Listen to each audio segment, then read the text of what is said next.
네, 안녕하세요. 바라온교회 박동성 목사입니다. 매일 성경 한 주간 미리 보기 12월 둘째 주 말씀 함께 살펴보겠습니다. 이번 주 매일 성경 본문은 욥기 34장부터 39장까지입니다.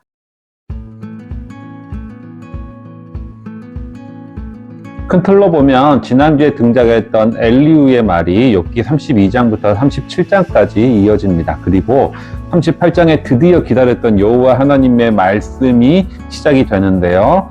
이 하나님의 말씀이 41장까지 이어지게 되겠습니다. 먼저 엘리후의 발언을 살펴보겠습니다. 지난주에 욥기 32장은 엘리후가 자신이 말할 수밖에 없는 이유를 설명을 했고요. 33장에서 엘리후는 첫 번째 발언이 있었습니다. 이번 주 본문이 34장은 엘리후의 두 번째 발언, 그리고 35장은 엘리후의 세 번째 발언, 그리고 36장, 37장은 엘리후의 네 번째 발언이 이어지게 됩니다. 먼저 욥기 34장 엘리후의 두 번째 발언입니다. 엘리후의 두 번째 발언 역시 첫 번째 발언과 같이 욥의 두 가지 주장에 대한 반박입니다. 그 두 가지의 주장이 뭐냐면, 첫 번째는 자신이 의롭다라는 주장이고요. 두 번째는 하나님은 침묵하신다라는 주장입니다. 1절부터 28절까지는 욥의 이 첫 번째 주장, 자신이 의롭다는 주장에 대한 반박으로, 이에 대해서 엘리후는 하나님의 공의에 대해서 변론합니다.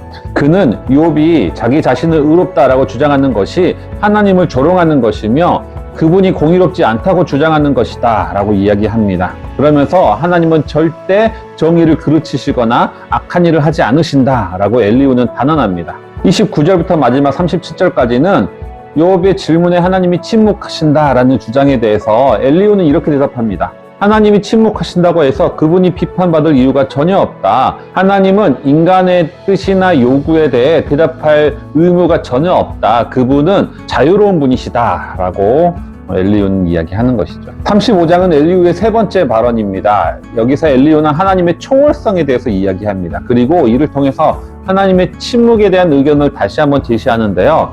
엘리후가 반박하는 욥의 말은 내가 죄를 짓거나 의를 행한다고 해서 하나님이 아무런 영향을 받지 않는다라는 말입니다. 그렇기 때문에 욥이 죄를 짓는다고 해서 하나님이 욥에게 보복할 이유가 전혀 없고, 반대로 욥이 도와달라고 아무리 부르짖어도 하나님은 응답하지 않으신다. 욥은 이렇게 이야기하는 거죠.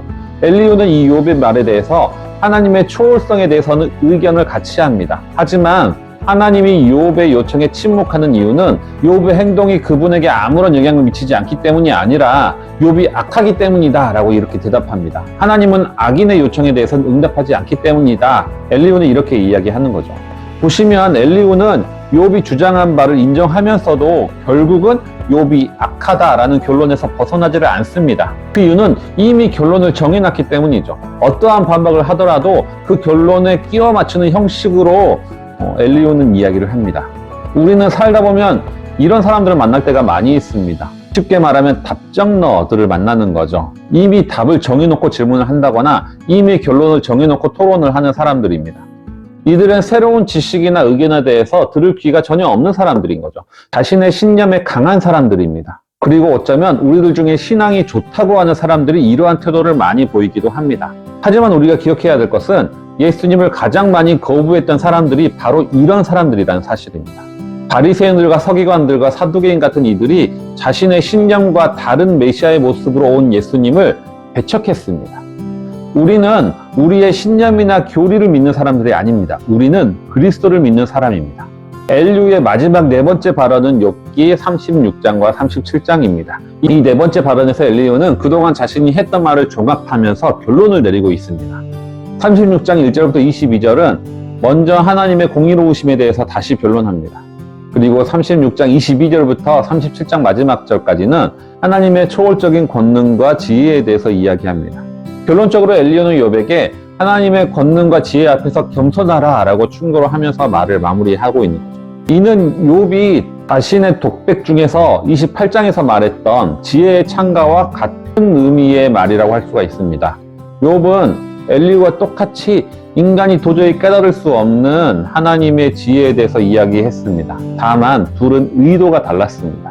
욥은 자기 자신을 정죄하고 인과응보 교리를 주장하는 새 친구들에게 하나님의 지혜를 인간이 알 수 없다라고 말했습니다. 반면에 엘리후는 자신이 의롭다라고 주장하는 욥에게 겸손하라 라고 권면하는 측면에서 하나님의 권능과 지혜를 언급하고 있는 것이죠. 이제 드디어 38장에서 하나님이 나타납니다. 욥기 38장부터 41장까지는 하나님의 말씀인데요. 크게 보면 38장 1절부터 39장 40절까지는 하나님의 첫 번째 말씀이 있습니다. 그리고 40장 1절부터 5절까지는 하나님과 욥의 짧은 대화가 있고요. 40장 6절부터 하나님은 다시 한번 말씀하시는데 두 번째 말씀은 41장까지 이어집니다. 마지막 42장은 1절부터 6절까지 하나님의 말에 대한 욥의 두 번째 대답이 있고 나서 마지막인 42장 7절부터 마지막까지는 욥기의 결말이 되겠습니다. 그럼 이번 주 본문인 하나님의 첫 번째 말씀 38장과 39장을 함께 살펴보겠는데요. 38장에서 하나님은 말씀하십니다. 폭풍 가운데서 말씀하시는데 그뿐만 아니라 하나님의 말씀 자체도 폭풍 같습니다. 하나님은 욥에게 폭풍처럼 질문을 쏟아냅니다. 38장 1절부터 38절까지는 창조 세계의 구조와 운행에 대한 질문을 쏟아내시고요. 38장 39절부터 39장 끝까지는 여러 동물들의 생태적 특성에 대해서 욥에게 질문을 쏟아냅니다. 보시면 대부분의 질문들이 이렇게 했던 사람이 누구냐? 너는 아느냐? 너는 할 수 있느냐? 라는 질문일 거죠. 그리고 사실 욥에게 대답할 기회도 주지 않고 계속해서 질문을 쏟아냈는데 질문에 만약 욥이 대답한다면 하나님이십니다. 저는 못합니다. 저는 모릅니다. 아마 이 세 가지밖에 대답할 수밖에 없는 그런 질문을 하나님은 계속 쏟아내는 거죠. 즉 여기에서 하나님은 욥과 그분의 놀라운 질적 차이를 드러내십니다. 문제는 여기서 나타나는 하나님의 태도가 우리의 기대와는 전혀 다르다는 사실입니다. 최소한 욥이 원하는 하나님의 말씀은, 최소한 우리가 기대하는 하나님의 말씀은 욥이 왜 고난을 받았는지 욥이 했던 질문에 대한 하나님의 대답일 것입니다. 그런데 하나님은 그에 대해서는 한마디도 대답하지 않으시고 오히려 폭풍 같은 질문을 욥에게 쏟아내신다는 거죠. 여기서 우리는 하나님의 태도에 엄청난 충격을 받는 것과 동시에 깨닫게 되는 부분이 있습니다. 그것이 뭐냐면 하나님은 우리의 질문에 응답하시는 존재가 아니라 우리가 하나님의 질문에 응답해야 되는 존재다라는 사실입니다. 벌써 내년이면 10년째 되는데요. 세월호 사건이 있었을 때 교회 청년이 저에게 물어봤습니다. 왜 하나님은 이런 일이 일어나게 하셨습니까? 그때 제가 청년에게 대답했던 것은 이것입니다. 세월호 사건은 우리가 하나님께 질문할 수 있는 사건이 아니라 하나님은 우리에게 질문하는 사건입니다. 하나님은 이 사건을 통해서 우리에게 이렇게 질문하십니다. 왜 너희는 그렇게 살고 있느냐? 그렇다면 이런 폭풍 같은 하나님의 질문 앞에서 욥은 어떻게 반응하시는지 바로 다음 주 본문이 되겠습니다. 이제 드디어 욥기가 끝이 보이는데요. 마지막까지 욥기를 같이 묵상함으로 인해서 하나님이 나에게 던지는 질문이 무엇인지 깨닫게 되시는 한 주간이 되시기 바랍니다.